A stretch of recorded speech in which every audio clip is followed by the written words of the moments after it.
Pemirsa, selami bulan suci Ramadan, pembelajaran siswa ring Kabupaten Tabanan pajang ganggen kalih mekanisme hanutin kahanan suang-suang sekolah. Kebijakan punike hanutin surat keputusan bersama SKB 3 Menteri tur sampun kelimbakang Dinas Pendidikan Tabanan.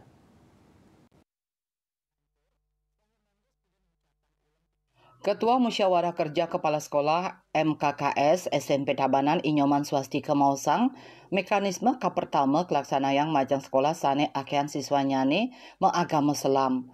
Ring pengawit Ramadan inggih punika tanggal 21 Februari 3 4 miwah 5 Maret warsa kali talislai pembelajaran pajang kelaksanaan antuk ambaralaya anutin edaran SKB 3 Menteri.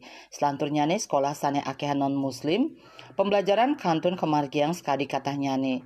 Pamekas majeng siswa muslim ring sekolah inucap kaician selah ngamiletin pembelajaran antuk ambaralaya selami pengawit Ramadan.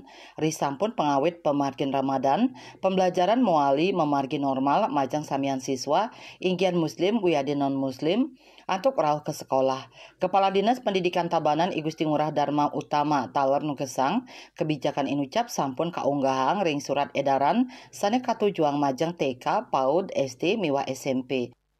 Melarapan kuentenan ugar-ugar inucap keabtiang proses belajar mengajar selami bulan Ramadan kantun memargi becik sepisanan ngicinin selah majang siswa muslim antuk ngemargiang ibadah. Puspawati Bali Pos Nguningayang.